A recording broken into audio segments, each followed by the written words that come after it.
Okay, Yeah, and Neal, this what here about is other something, supplements, Neal? just real quick, that's all what we just showed you is the only thing we do for youth athletes. But this is the number one question I get from all you trainers out there and you guys that have kids. To my kid, take the essential, the amino boost. Well, we have on that, the label always says no one under 18, and that's what we call CYA, a cover your ass business decision, right? For no reason.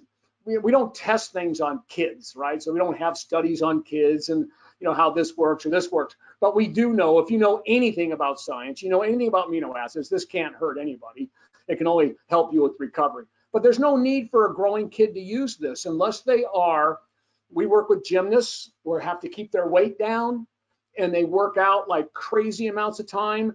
This can give them that muscle protein synthesis to be able to keep them strong and recover during very low calories.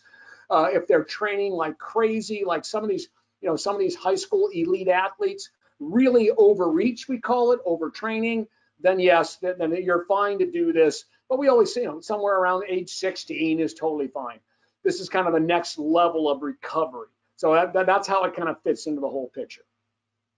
We have, of course, we have the vegan one as well. Yeah. Okay. So just really quickly, it's important that you guys understand the issues with mass market supplements, right? We talked about this before. Supplements aren't regulated like pharmaceuticals, like medication. So they can go to market and be underformulated.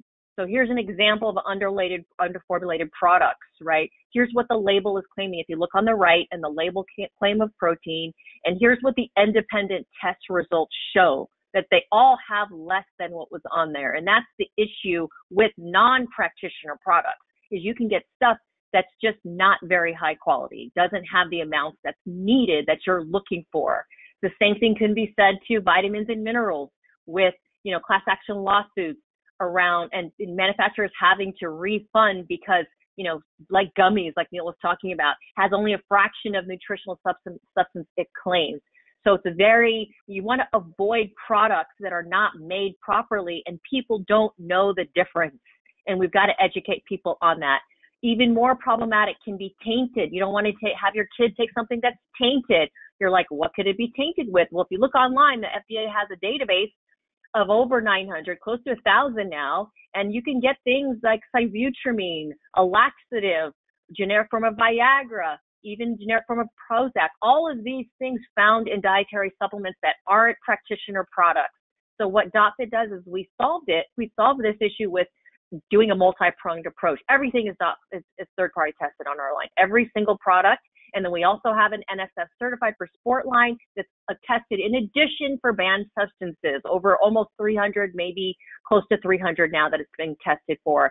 And then all the product formulas are based on the evidence. What does the evidence show? And then all of that, of course, as you guys know, especially if you're a trainer, we talk about it in our certification. It's published online in our Practitioner Dietary Supplement Reference Guide. And this is one of the reasons why we are, one of the largest distributors, not the largest distributors in the sports channel, if you will. It's probably we are the largest distributor of programs and products in the sport and fitness channel. Yeah. So there you have it. There's a reason for that. It's a practitioner product, third-party testing, and it works. Yeah. Okay, so just here's a quick summary of you guys. We know that, high quality nutrition from a food first approach is what our youth need to learn by using these rules: eating the right amount for your body and your goals, eating the right foods in the right ratios, proper timing, and then using supplements wisely to fill gaps or to reach your calorie and protein targets.